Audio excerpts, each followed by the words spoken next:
Halo Kultivator Junior, selamat datang di dunia novel. Bab 6356 mengungkap kebenaran. Song Yun tersenyum senang, tetapi keterkejutan yang ditunjukkannya hanya di mulutnya, tidak di wajahnya. Dia sepertinya berharap bahwa Chu Feng dapat menembus kedua tingkat. Namun hati Chu Feng sedang kacau. Di ranah dewa sejati, menerobos bukanlah hal yang mudah. Terlebih lagi, Chu Feng sudah menjadi dewa sejati tingkat 3. Menerobos 2 tingkat berturut-turut adalah kesempatan besar. Namun, di tangan Song Yun, hal itu dilakukan dengan sangat mudah.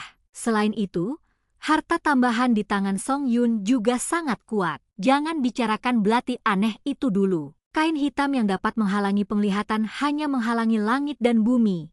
Tetapi Chu Feng benar-benar merasa bahwa dia telah memasuki langit berbintang yang lain. Harta karun semacam ini adalah sesuatu yang belum pernah dilihat Chu Feng sebelumnya, dan itu bahkan lebih baik daripada beberapa relik. Sulit bagi Chu Feng untuk tidak bertanya-tanya kesempatan macam apa yang didapat Song Yun. Apakah itu menara penjara?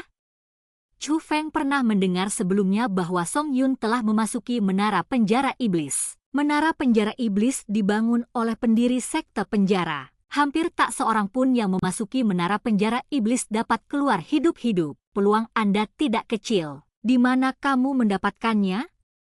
Menara penjara iblis? Tanya Chu Feng. Daripada menebak-nebak, lebih baik tanyakan langsung pada Song Yun. Tidak ada yang salah dengan hubungan mereka. Saudara Chu Feng, bagaimana kamu tahu tentang menara penjara iblis? Tanya Song Yun. Utusan nerakalah yang membawamu ke sekte penjara, kata Chu Feng. Oh, dia. Karena dia membawaku kembali ke sekte penjara, dia diberi posisi penting. Tapi dia tampaknya sudah meninggal, kata Song Yun. Mati? Tanya Chu Feng. Yah, toh aku tidak bisa menemukannya, kata Song Yun. Apakah ada hal seperti itu?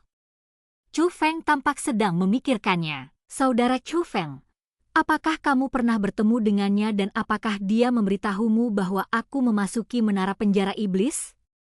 Tanya Song Yun.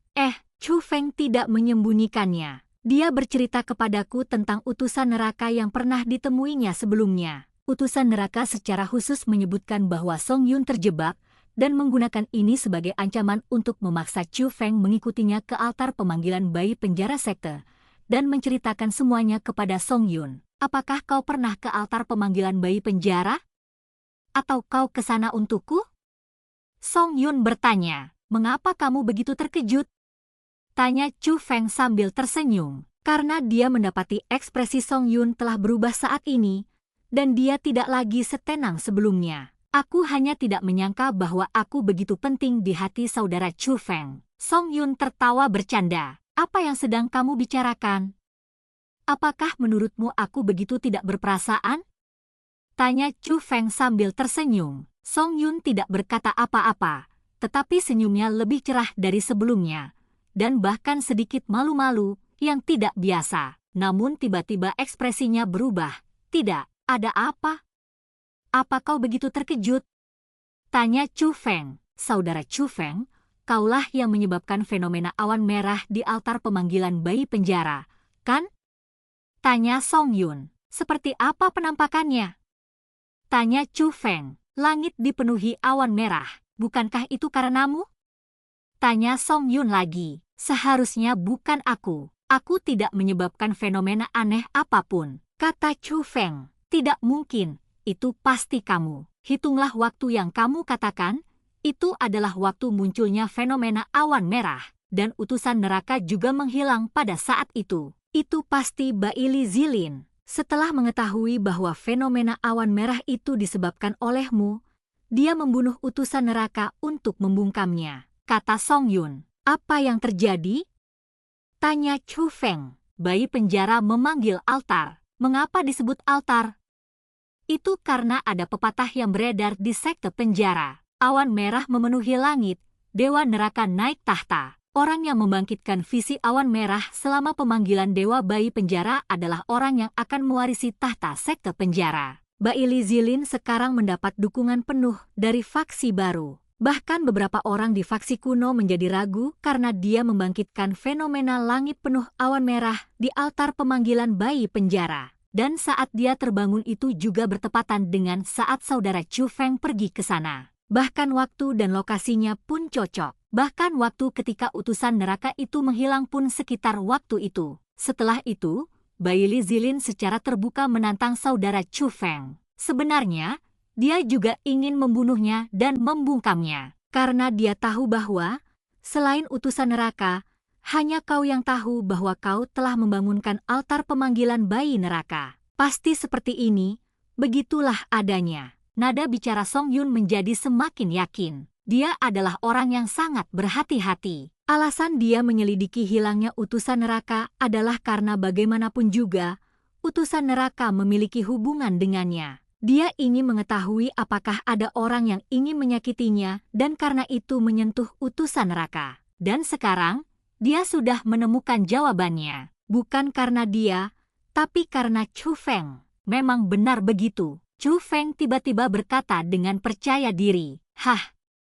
Chu Feng tiba-tiba menjadi percaya diri, dan Song Yun juga tercengang. Sebenarnya, ketika aku berdiri di altar pemanggilan bayi penjara, aku merasakan sebuah penglihatan kuat akan muncul, tetapi aku tidak ingin menimbulkan sensasi apapun, jadi aku ingin menekan penglihatan itu. Kekuatan itu memang ditekan pada saat itu dan tidak ada anomali yang terjadi. Saya pikir saya berhasil. Tetapi sekarang tampaknya penglihatan itu muncul lagi setelah aku pergi. Seperti yang kau katakan, perilaku Bai Li Zilin sekarang lebih masuk akal, kata Chu Feng. Saat itu, Bai Li Zilin secara terbuka menantangnya. Chu Feng merasa bahwa Bai Li Zilin hanya sombong dan hanya menganggap Chu Feng sebagai batu loncatan menuju ketenarannya. Namun sekarang setelah Song Yun berkata demikian, Chu Feng merasa bahwa sebenarnya ada alasan yang lebih dalam mengapa Bai Li Zilin menantang Chu Feng. Pasti itu dia. Bai Li Zilin ini harus dibuat terlihat buruk jika kita punya kesempatan di masa depan. Dia tidak punya kesempatan untuk membangunkan altar bayi penjara, kata Song Yun. Kasihan sekali dia. Setelah hampir memastikan hal ini,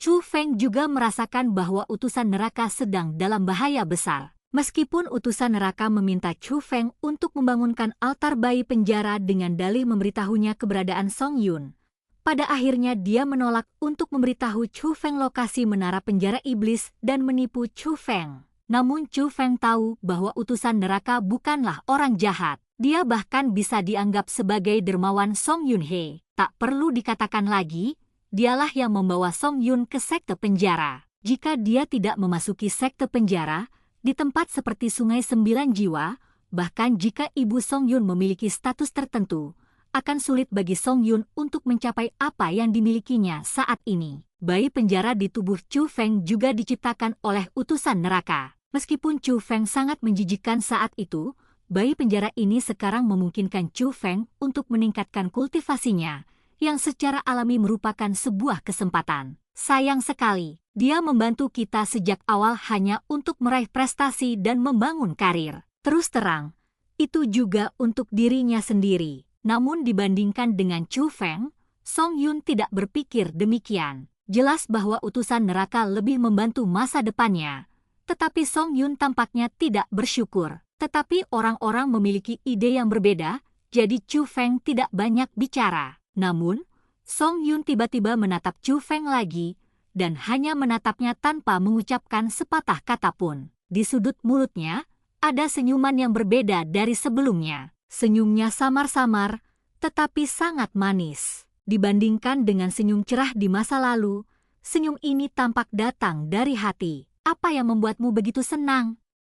Tanya Chu Feng. Saudara Chu Feng benar-benar berani memasuki sekte penjara dan mengambil risiko untuk membangunkan altar pemanggilan bayi penjara untukku. Bukankah ini pantas untuk disyukuri?